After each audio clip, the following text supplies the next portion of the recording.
So I would like to welcome you all formally to our meeting. It's great to have you here. And my name is Alf Hurst. I'm the Director of Communications for the Spiritualist National Union. And it's my pleasure to hand over to the President of the Spiritualist National Union for this session, Minister David Bruton, who will introduce to you the topic and his guests. David. Good evening, Alf. Good evening, everybody. It's fantastic to have you all joining us again. I've just seen a chat from Kathy, who's joining us from Athens. And I know that we've also got people from all over the UK and a few people joining us from Europe as well. So brilliant to have you with us. Tonight's subject is a subject that I know is very close to all of our hearts. When I became president, I became very aware how important our churches are to our spiritualism. It's often said that the churches are the backbone of spiritualism. And I accept that all of our churches at the moment are closed, which has created in itself many challenges for church committees up and down the country. But still, the importance of this evening tonight, and as has been seen from the start, is that we maintain the community of spiritualists. And through the audience with the President, we've had the joy of meeting people and getting to know people and making new friends. And surely that's what it's all about. So tonight we have a very special panel. I'd like to invite my three guests to join us and introduce them individually. I begin with Adam Berry, who is a certificate holder of the Spiritualist National Union and is president of Rawtenstall Church. Adam first entered a spiritualist church, at the age of 19. Now, he told me earlier that was 2 years ago. I don't believe him, but never mind. His father had actually passed away when he was 17.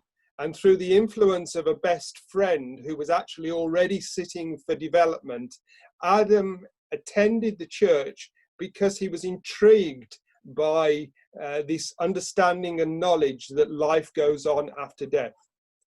He joined the committee at Rawtenstall in 2014 and was first responsible for marketing the church's services and activities, and also hosting many of the mediums that came to serve the church. He became vice president. He then moved to the position of vice president and took over the position of president in 2019. I know that many of you will know of Adam or have met Adam because he's also a working medium, a healer, and also one of the Gordon Higginson scholars. He's also currently training to be a tutor at the Arthur Findlay College. And I'd like to extend a very warm welcome to Adam this evening. Thanks for joining us, Adam. Brilliant. Thank you. Good evening, everyone. Good evening. The next lady, the only lady we have on the panel this evening, is Kath Garrad. And she's currently president of Stourbridge Church here in the West Midlands.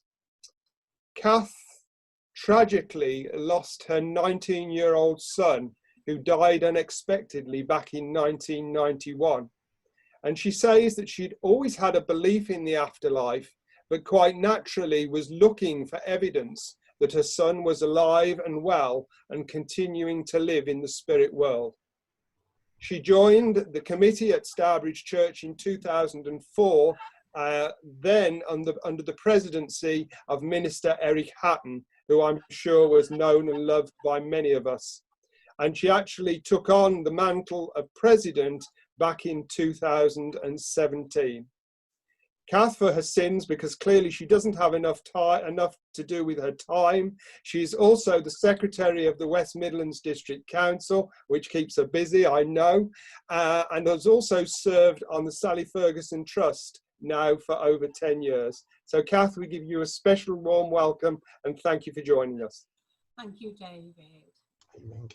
Final member of my panel tonight is Trevor Critchley, who is currently the chairman of the SNU Trust. Trevor tells me that he first walked into a spiritualist church back in 1963. His parents were spiritualists, and through his own experiences and attending the Lyceum, he began his journey into spiritualism. He joined a church committee first in 1998, but that was the Community Spiritualist Church in Vancouver, Canada. So we have a certain cosmopolitan aspect to our evening's panel tonight. John Blackwood invited him to join the board of the SNU Trust through his association as a trustee and chair of the London Headquarters Fund. Now, I've calculated tonight that collectively we have 106 years experience on our panel. Now, Kath tells me she's 17, so I think Trevor and Adam are a little older than they've been telling us, but never mind. Okay, I was going to say, if Adam's 21, what does that make me? I reckon about 137, Trevor, but don't worry. You look like that, yeah. So seriously, welcome to everybody, and we're going to follow the same order that we followed the last few weeks, where I'm going to start by asking our panel some introductory questions, and then we of course will open the meeting to everyone. We now currently have 106 participants in, and I'm sure you'll have many questions that you want to ask our panel this evening. So I'd like first to begin with ladies. Kath, can I come to you? And can I ask you, what have you done to maintain the community of your church during this period of lockdown? We've been in regular contact with a number of people via telephone.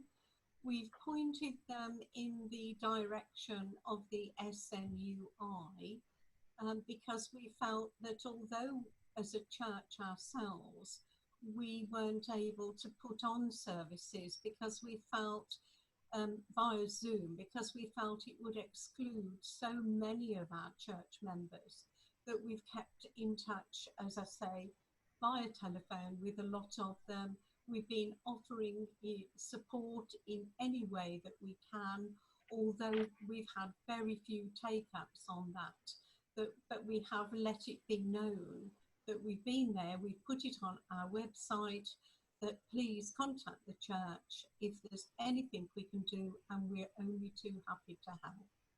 And I think that's been quite appreciated and welcomed by a number of our community, so that we know, especially we know of a couple of people who are particularly poorly, and we've been especially in contact with them and their loved ones.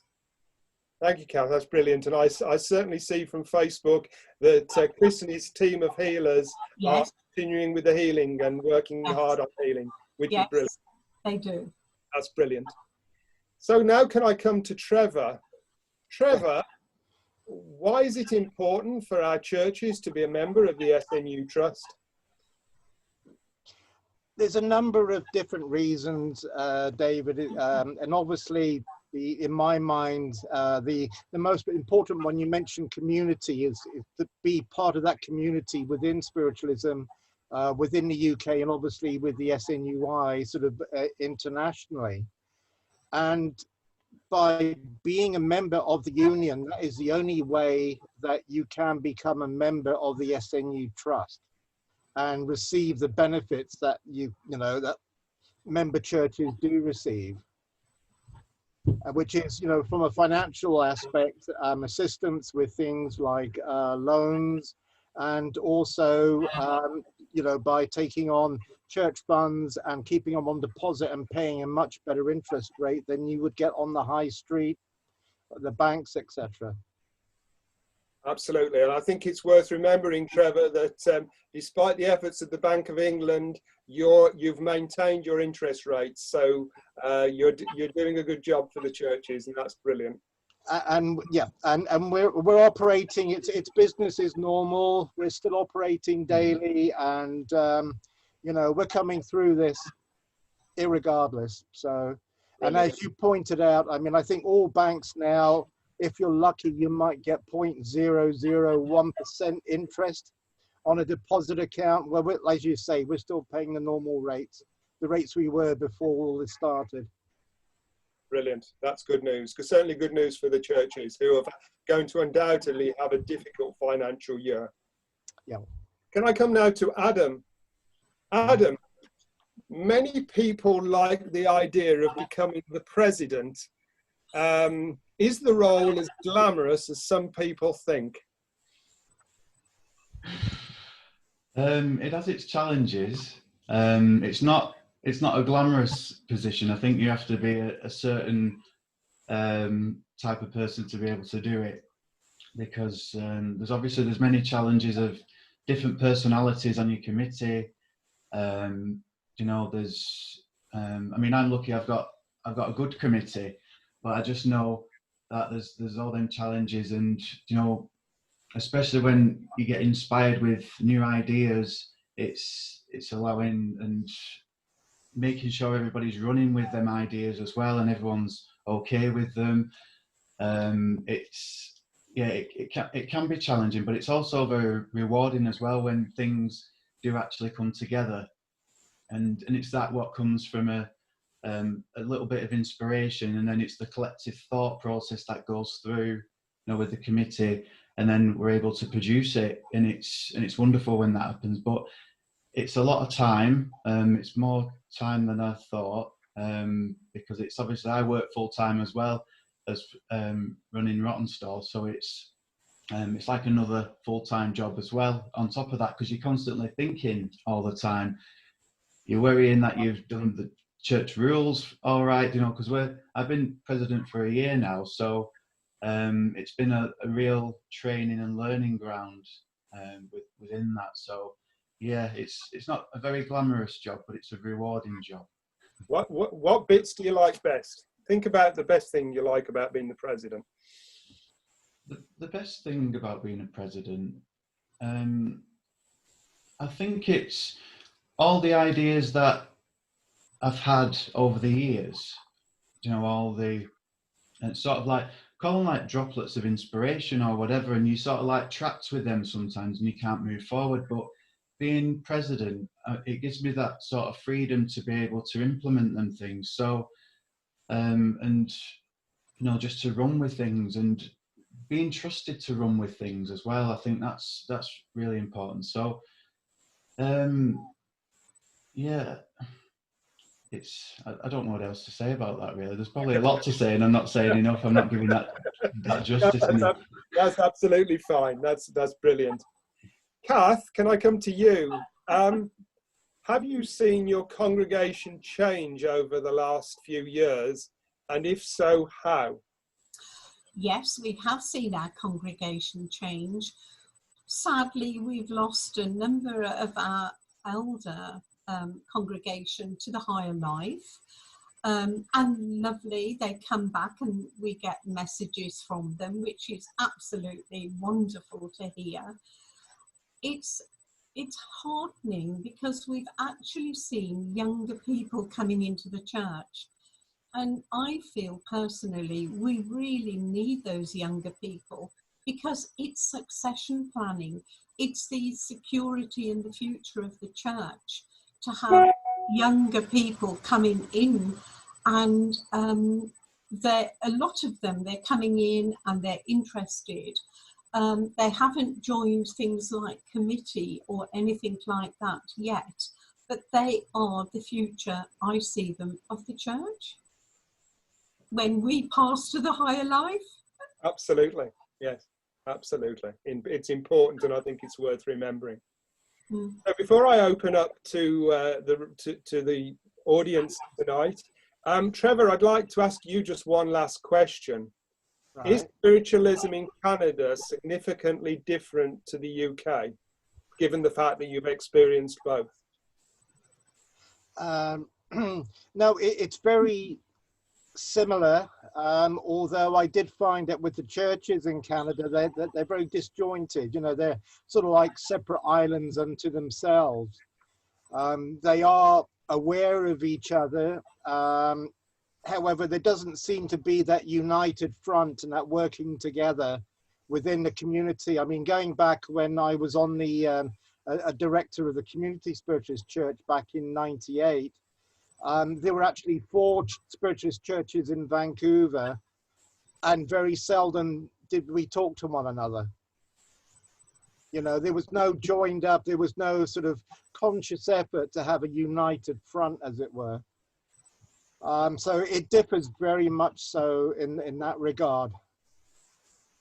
So do you feel in the UK that churches do work more together, or is it perhaps our structure of district councils that draws them together? I think it's a whole operation, David. I mean, you know, within the union, it's from the, you know, the union down to the district, you know, sort of the, you know, the district councils, and then from there down to the churches themselves. Okay. At least, you know, I mean, you know, you have the opportunity to see what everybody else is doing. And then, of course, you've got the annual AGM, an opportunity to get together and, Yes. Yes. and sort of catch up and see what has worked, what, you know, might work and how to go forward. Absolutely. Yes. Of course, the next World Congress will be in Canada in 2022. So going back to the last two, we had the opportunity of meeting the national Canadian body and speaking to some of the Canadian spiritualists, and having visited the Open Door in British Columbia, you know, it was that was a great experience. So I think spiritualism is alive and well in Canada, and it's good to see. Oh, okay. Very much so. Thank you. Thank you, Trevor. That's brilliant. So, ladies and gentlemen, the floor is yours. Your opportunity to either make your comments or to ask any questions, and I'm going to hand back to my chairman, Alv, who will marshal things as far as our questions are concerned. Thank you, David. So we've got a few questions lined up. Before we get to the room, I just want to ask a couple of questions from our chat room. And I want to begin with a question which is for Kath, actually, from Chris. And Chris is talking about perhaps that this COVID crisis has presented new opportunities and open doors for us. And Chris asks, they're asking, what have you been able to manage to do to attract younger people at Stourbridge? I feel that a lot of the younger people, like myself really, 29 years ago, came into the church looking for evidence of survival. And we get a lot of those come initially to our evenings of demonstration of mediumship on a Saturday evening. They get their evidence and it's wonderful to see. And then they like the feeling of the church, the welcome they get, and then they start coming to our divine services, which they absolutely love because they've had that evidence. They enjoy the divine services because of the philosophy, and then they will stay for a cup of a drink, a cup of tea, a coffee. To clarify that, not gin and tonics, we don't offer those. And they will stay. And it's the community feeling that they enjoy. We have people come and bring their children. They are made so welcome. And we've found that we've had a lot of new people, especially youngsters, come when we've had coffee mornings. They come because they perhaps have never been into a spiritualist church before. And they come, have a wander round, and they are amazed how friendly, how different it is to the traditional churches. And they just love it. They just love the atmosphere, the friendliness. And of course, within spiritualism, it is not a dictatorship. I was brought up as a Catholic, and it was thou shalt do this and thou shalt not do that. And of course, spiritualism is not like that. It's what feels right for you.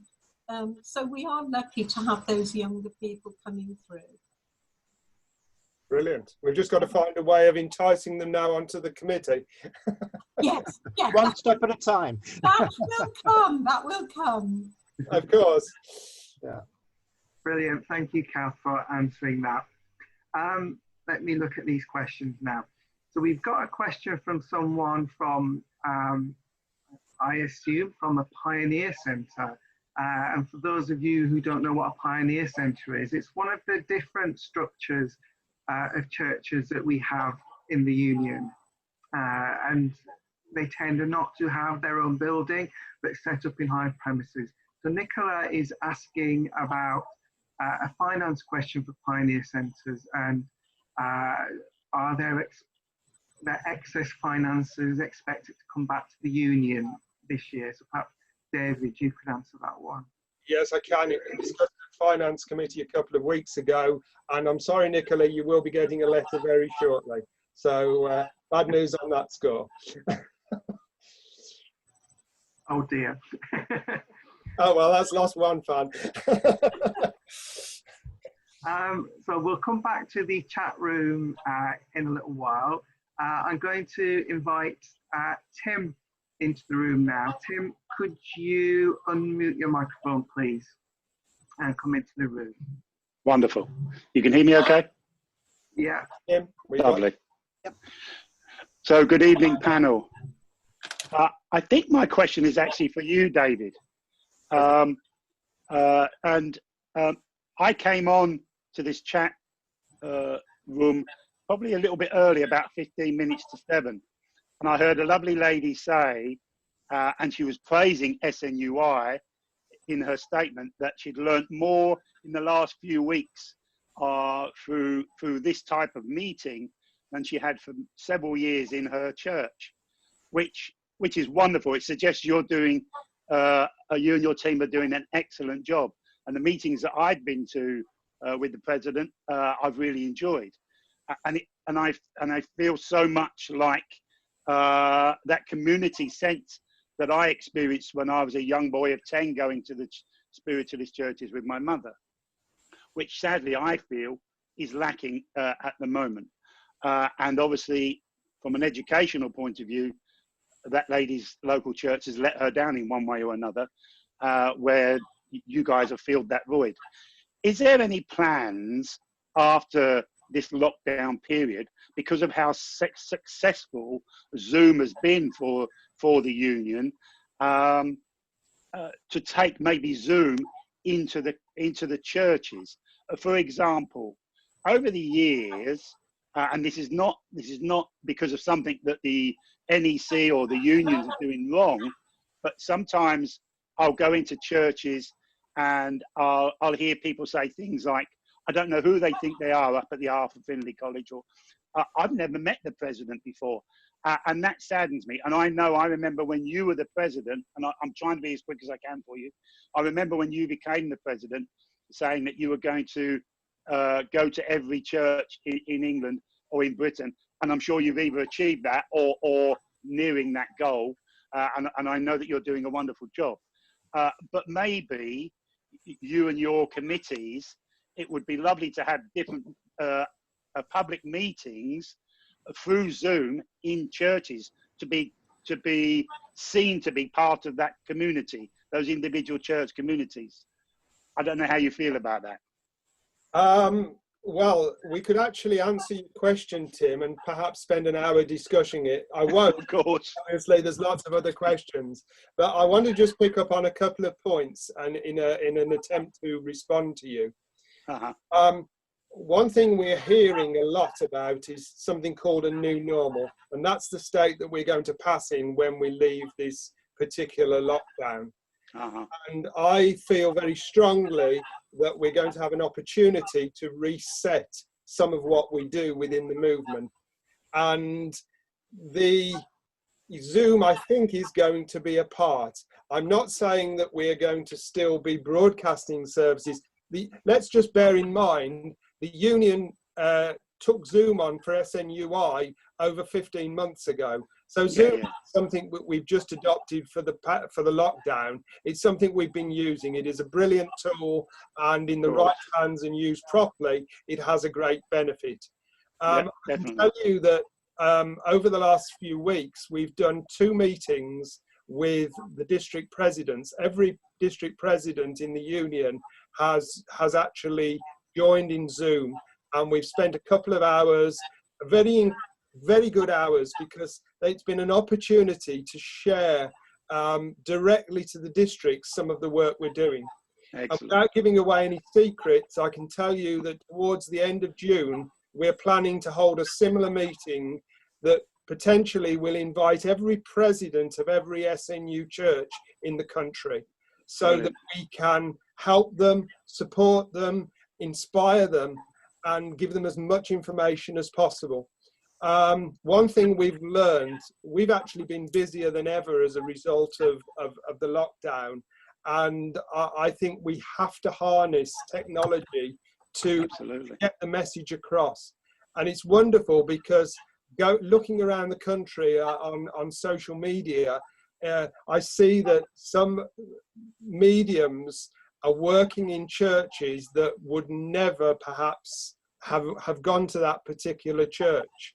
And you know, some of the big names within the movement are going out there and they're serving and supporting the churches, which is brilliant, because ultimately it's giving the congregations in the church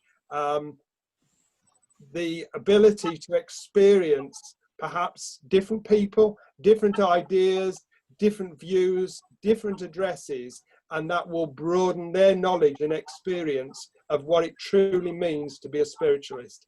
So to be honest with you, Tim, I think there's many possibilities. Yeah, absolutely. The NEC have got these, they're on the agenda, I can assure you of that. And I don't think spiritualism is ever going to quite be the same again. But I don't see that as a negative thing. I see that very much as to be a positive thing. And absolutely. we've got to really engage every opportunity. We have a large church in Manchester. The financial director, Danny Goodchild, is the vice president, I think, there. And he's set his church out to social distance. Now, when I work at his church, there's usually 60 or 70 people in the congregation. He's got 18 chairs now in his church. So things are going to have to change if he's not going to exclude a large proportion of people that regularly come to his church. And Stourbridge, I'm sure, will have a very similar situation. They have a big congregation, and we've got to find ways of maybe accepting things aren't going to be the same again.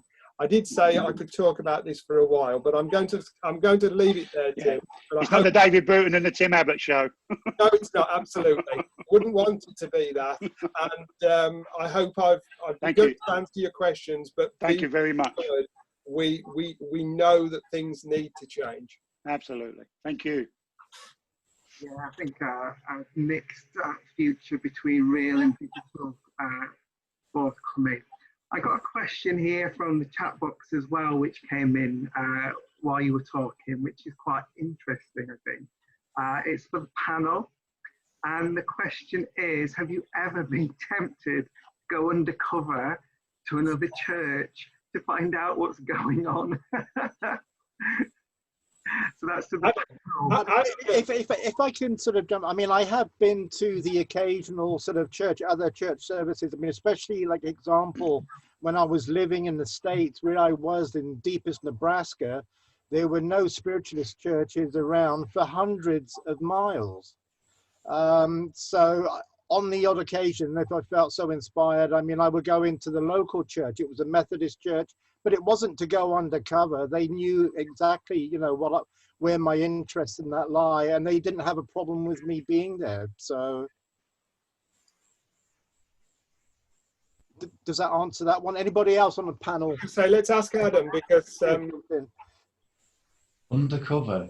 Not so much undercover, but you know, when you're serving a lot of churches anyway, you get to know a lot of the dynamics of a committee. You can feel it. You can, you know, and sometimes they might say something, you know, but you pick up on the inspiration that they bring as well, because it's like, oh, that's a good idea.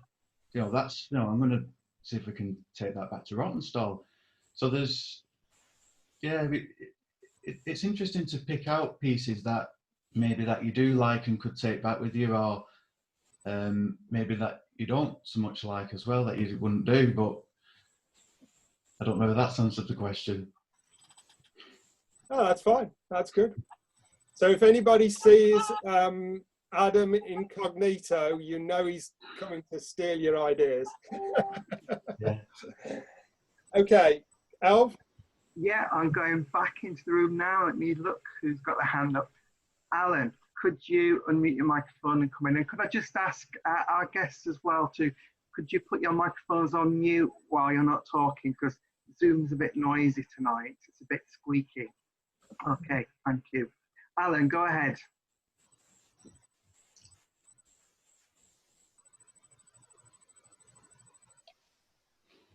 Okay. Hi. Are you there? Just really, it's not really a question. It's just endorsing what's been said by Adam and Kath. I'm the president of Croydon Church for just over 2 years now. I was vice president for 20 years. And just endorsing what Adam said, the committee, an essential part of being a president is having a strong committee behind you and people who will support you, but not say yes to everything that you suggest. You know, you've got to have some discussion about any decisions that have to be made. And also be aware of the strengths of some of the people that attend the church, sometimes sitting quietly in the corner. But I found I needed somebody to do the health and safety check. I'd been doing it. Just a chance remark to one person. He does that for a living, and he's one of the quietest people in the congregation. So just be aware of people that are around that may offer or be able to do some of the jobs, even if they don't come onto the committee. Another thing, that's talking about bringing youngsters into the church. I'm sure many youngsters come into churches through having found us on Facebook and on the internet with our websites. When they come into the church, they're curious, and our job is to encourage them to come back.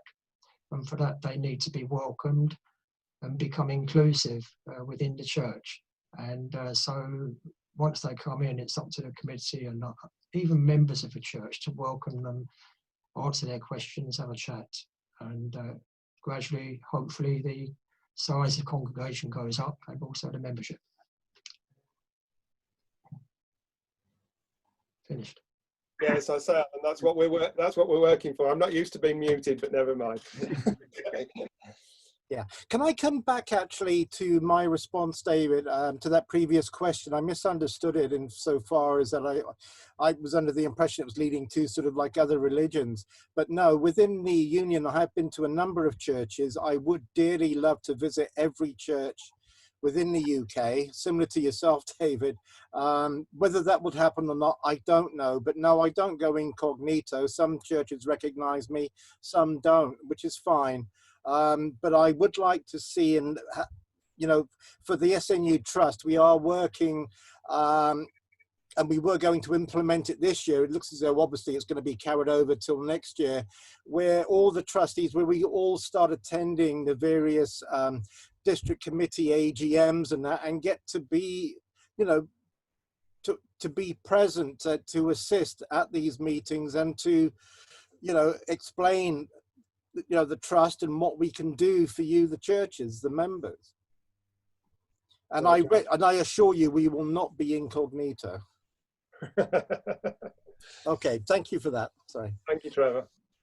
Brilliant. Okay, so some questions from the chat room again. One directed to you, David, asking if you've managed to visit many SNU churches and whether when you've visited they've been open to the congregation and members so that they've had access to you.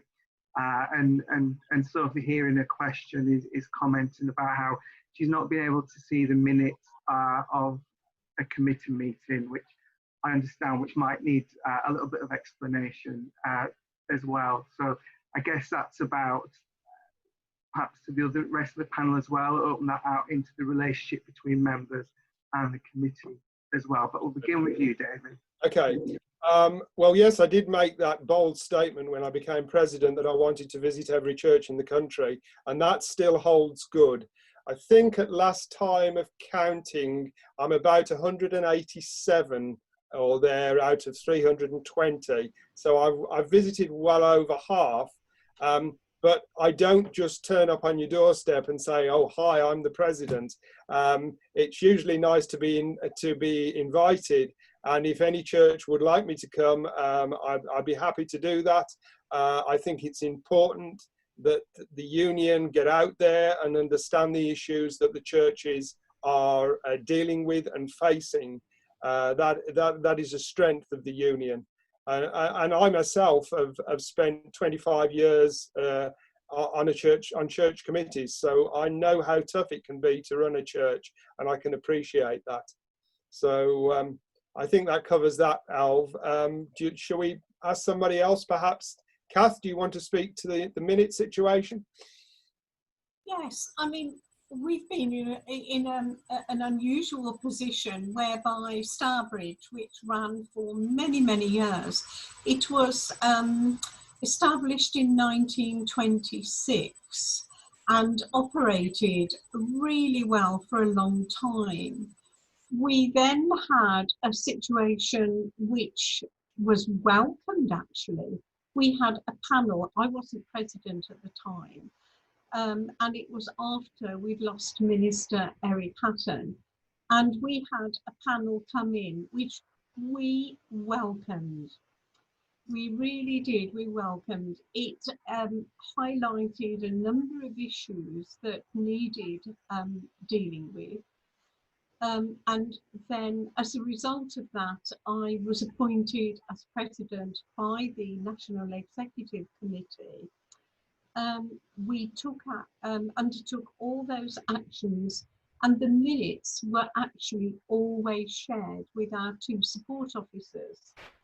And in the spirit of openness with support officers, we do not share minutes with members of the church, because we feel that what goes on in committee meetings is confidential. If anybody, any of our church congregation can ask us a question, and we will be very happy to answer, bearing in mind confidentiality. But we'd be very happy to answer, but not share the actual minutes with them. But the content, what we're able to share, we're more than happy to do. Does that answer? Yeah, thank you very much. Thank you, Kath. Thank you very much, and for explaining the issue of confidentiality that is necessary around these things. A question here which is of concern to us all, and particularly the panel as well, in relation to churches, which comes from Michelle, who has concerns about the opening of our churches after the lockdown is relaxed. At the moment, it's looking like July the 4th, possibly, for places of worship. That may have changed. It's changing rapidly. But she's concerned about, the various things that will need to be done, and will they be forced by the union to open again? So I think that's quite a very important question that we're all looking to answers for. Okay, do you want me to pick that up to start with, Al? Yes. I can tell you that the union has already started working on a document that will be provided to all of the churches to help and to support them. And we had a discussion with the district presidents, as I said last week, and the concept that we discussed and will be taken to the NEC in a couple of weeks' time. Personally, and this is my personal view, I think each and every church and each and every church committee should make the decision when they open. Safety has to be paramount, and we appreciate we've got churches like Kath's that can seat 300 and other churches that seat 40, and one size will not fit all. So the union will do everything it possibly can, and Al very kindly has sent me a nice 12-page document that he's written, which I've got to read and comment on. That's going to be the basis of the information that we give out to churches to help them through this. There's all kinds of issues, if anybody's sitting there thinking, oh, well, we go back to church, we'll just go down, we'll unlock the doors, we'll welcome everybody in. I'm sorry, that's not going to work, folks. we are going to have to put various methods in place to keep your congregation safe, to keep your committee safe.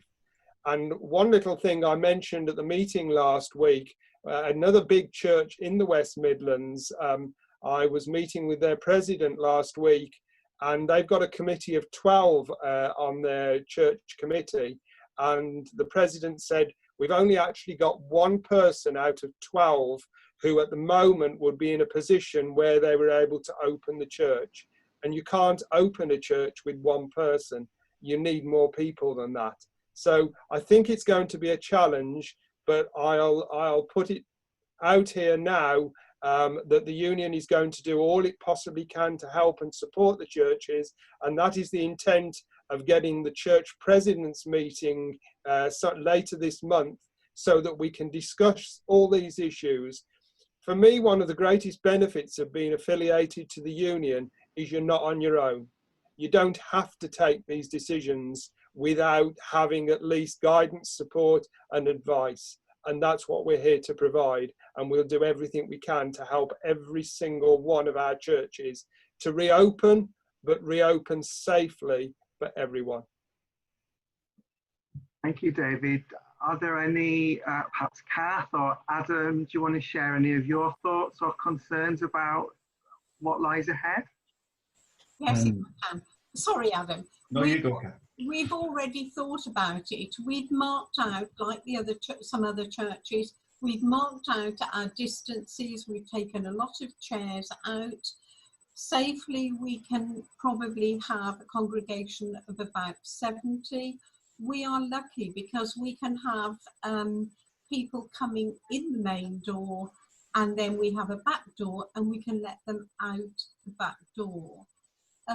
But we realise there is a lot to be done. We've sanitised everything, and we will do that and continue to keep doing it, obviously. But we do realise that there is a big responsibility because we're culpable potentially, and we do need to protect people's safety as they come in to our churches. Adam? Well, as I've been checking the centre every week, so it's like I'm trying to like figure out what we could do, because we've only got one big room where the church is, you see, so, and then we've got an entrance.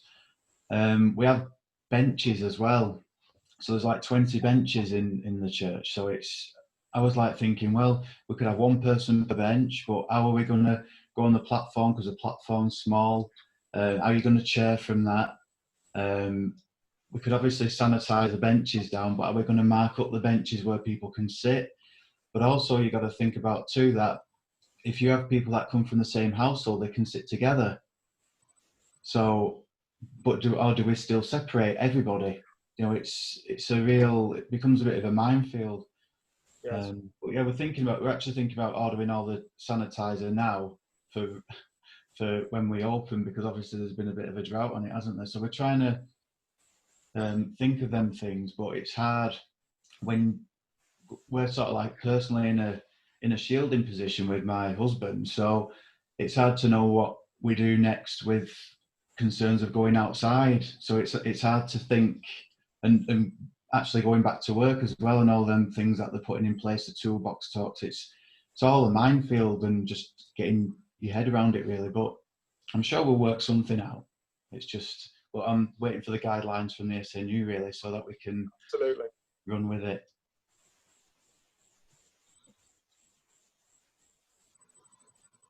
Thank you, Adam. I think, you know, it is going to be a difficult time ahead, but I think it's just important for people to remember that the union is here to help and to support. I got a couple of questions from the chat room that have come in, more of a comment really. I want to go back up, let me find it. Chris made an interesting comment and says, the committees do a fantastic job as volunteers, they absolutely do. But he does wonder if the committee role came with a paid salary, would it attract new talent or younger individuals?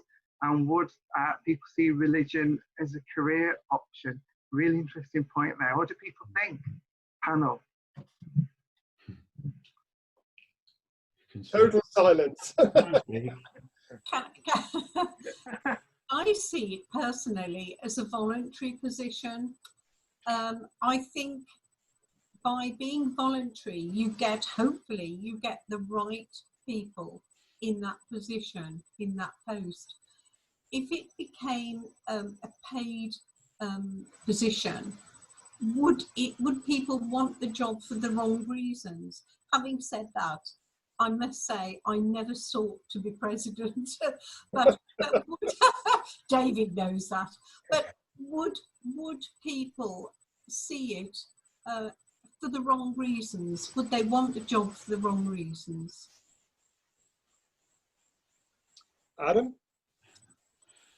My view on it is, I mean, I've spoke to David about this before, but even within the union as itself, I think and feel that, you know, because society, times have changed compared to back in the day with people being able to run churches sufficiently. And, you know, like a lot of us have got full-time jobs, and like I said, running a church or a centre is a full-time position. And you only have to look at like the British Art Foundation and other organisations that are charities, but they have, because we're actually volunteers for the British Art Foundation as well, but they have like an area person who coordinates volunteers. And I think that would be something maybe that could be implemented with the union and would help out churches and centres a lot more. And then if it did trickle down into the churches, I just think people are able to dedicate more time if it is their job as well as their religion, because I think that's important as well. It's got to be part of their religion, but it gives someone an opportunity to work their passion, you know, and put the 100% into everything. And you know, I'm involved in the interfaith as well, as people know, in Rawtenstall. And when you look at the Unitarian churches, they have paid positions in there for marketing and development. They have all these positions, and they've got such a wonderful fit. They've got so many things going on throughout the day for the community, because they're able to do that and provide for the community in the day, whereas a lot of us on the committee, we can't, and the people that don't work can't do it on their own. But it'll make more of a fully functional church and centre for the community within that way. And that's not degrading anything that we do now, but it's just my opinion really that it would be more supported. But I completely understand where Kath's coming from with her view on that as well. But it's just something that's been niggling me for over the years, I suppose, that it would help with education, with all manner of things to support our education, educate the churches, because we've got someone who's got that paid position, not just a voluntary position, being able to scrimp and scrape the time as and when they can, because they've got 100 other things to do as well. That is a full-time position. It just consolidates everything and makes everything more structured for people to be accessible to learn. And I think that's what's happening now within the SNUI, because everybody's in one place and they've got access to all this fantastic education and support. It's a virtual community, but when we're in our individual churches or centres, it's sometimes hard when not everybody is educated to provide the education, because it will land on one person, or you know, to get the time from the district council for someone to come over. But if you had that allocation, I think we'd be able to utilise the time more and educate a lot more people and have more of a structure to the union and to our churches and centres. Can I add, Adam, I actually agree with a lot that you've said. Yeah. How would such a position be funded? Because a lot of churches in Stourbridge, we're very fortunate. We're quite a wealthy church. But how would the posts be paid for? Because a lot of churches wouldn't be able to afford to pay. I know, and that's the thing. We're kind of a poor church, poor centre, so I completely. It's good in theory, but whether the practicalities of it could happen is another thing. I mean, I don't know how. I mean, the British Art Foundation people, obviously they have fundraisers for them. Maybe I've worked for a charity years ago, and actual positions were funded. So there may be something we could tap into in government or whatever that will be able to create some positions, and it might have to come in an area sort of way, or a region, or something like that. But it's possible, I suppose, if we look into it. But I understand, because we are a poor centre, we're not very we've not got a lot of money, and we're trying to build up the money in the bank and trying to get jobs done as well. Yeah. So Give us a call, Adam. Perhaps we can help you with that, as far as building up the money is concerned. If I could jump in here just quickly, I agree with Kath, actually, insofar as that I would be concerned about individuals taking on the positions for the wrong reasons. And secondly, and more importantly, I mean, bearing in mind, we're all governed by the Charity Commission. What would their views be on something like this? And thirdly, I'm also a trustee of another charity which is not associated with spiritualism, and they've only got there's less than 30 employees, if you like it, which the charity pays the staff, but already a union started within this charity, and now we're, as a trustee, now we're having to deal with the union. So can you imagine dealing with the union within the union? We do. Thought for thought, yeah. We do. Very quickly, I don't want to labour on this anymore. I think it's an interesting point and it's a valid question. I had experience, because obviously I spent the first 5 years as president of the union as a volunteer, and I'd done 10 years before that as both as finance director and an ordinary member of the NEC as a volunteer. And then obviously the union took the decision, the members took the decision after reference to the Charity Commission 4 or 5 years ago to make the position of the president of the union a paid position.